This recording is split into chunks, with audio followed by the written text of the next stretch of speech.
ভাইরা আমার, ভালো করে লক্ষ্য করে শুনুন। আল্লাহর নবী আখির জামানের পয়গম্বর মুহাম্মদুর রাসূলুল্লাহ সাল্লাল্লাহু আলাইহি ওয়াসাল্লাম একই বিছানায় একই বালিশে দুইজন বাদান মুখোমুখি হয়ে বাদান ঘুমাতে যাইতেন।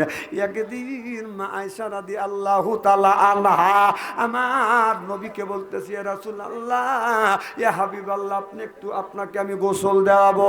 একটা টুলের উপরে আমার নবীকে মা আয়েশা সিদ্দিকা বসাইয়া মা আয়েশা আমার নবীর গায়ে বাদান পানি মোবারক বাদান দিচ্ছে, এরপরে রসুলকে বাদান গোসল করা দিচ্ছে।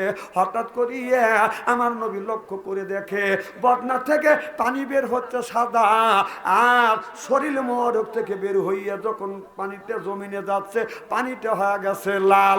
আমার নবী বলে, আয়েশা রে, পানি দেখি সাদা কিন্তু পানি জমিনে পড়ার সাথে সাথে লাল হয়ে যাচ্ছে, কারণটা কি?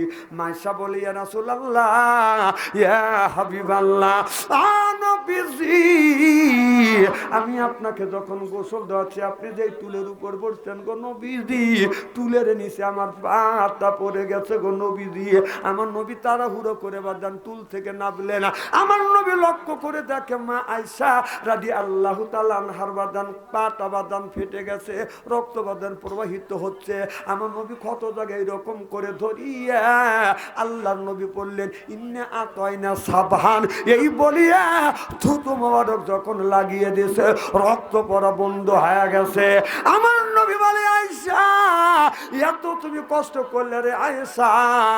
মা আয়েশা বলে, ইয়া রাসূলুল্লাহ, ইয়া হাবিবাল্লাহ, তুলের নিচে আমার পা কেন?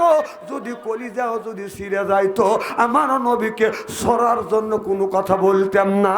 সিল্লে এখন মারহাবা। মানে নবীর বিটি, নবীর বিবি মা আয়েশা রাদিয়াল্লাহু তাআলা আনহা আমার নবীকে গোসল করাইছে। আপনারা কেন আপনার স্বামীকে গোসল দেওয়ার নাই? গত বছর একজন বলতেছে, হুজুর আজ 5 দিন ধরে আমি গোসল দেই না, কোন কারণ কি? বলো, হুজুর শীতের জন্য। এটা সামনে শীত আসতেছে, অনেক মুরব্বী 5 দিন 6 দিন গোসল দিবে না।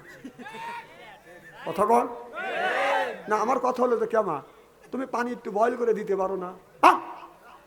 এই যে আমার শুরু হয়ে গেছে কেবল হালকা হালকা শীত, প্রত্যেক দিন এখন শুরু হয়ে গেছে। আপনার পানি বয়ল করে সিদ্ধ করে আমাকে নিজে হাতে বিবি গোসল করা দেয়। বিবি যখন স্বামীকে গোসল করা দেয়, স্বামী স্ত্রী কত মহব্বত লাগে তা জানে। আল্লাহ নবী বললেন, আয়েশা, তামাম পৃথিবীর নারীদেরকে তুমি বলে দিও, পৃথিবীর কোন নারী রে তার স্বামীকে যদি গোসল করা দেয় এক একটা ফোঁটায় আল্লাহ 10টা করে একটা করে নেকি দিবে। স্বামীর শরীর থেকে পানি বইয়া জমিনে পড়ার সাথে সাথে এক একটা ফোঁটায় আল্লাহ 10টা করে নেকি দিয়ে দেয়।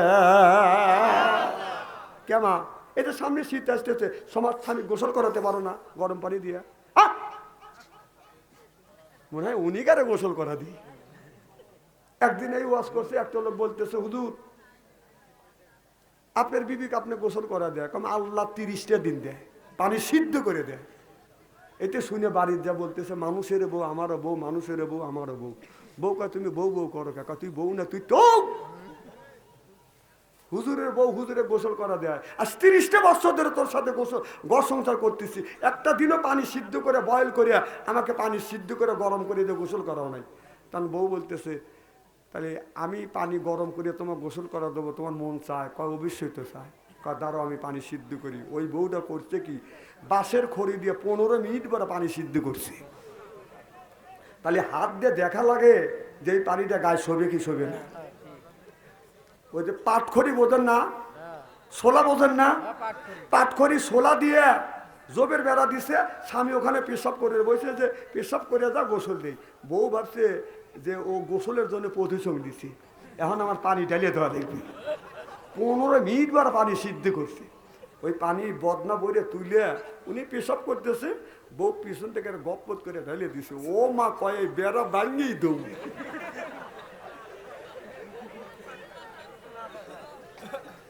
না নেকি আছে, মানুষ মেরে কি নেকি কামাই করা লাগবে নাকি? আর একবার না পানি তুলে বলতে চাইছো তোমার গোসল করা দেই। জামাই কয় তোর গোসলের পানি লাগবে না, পিঠের চামড়া শেষ। বউ এমন চালাকের চালাক চিন্তা করছে ও জীবনে যেন গোসলের পানি না চায়।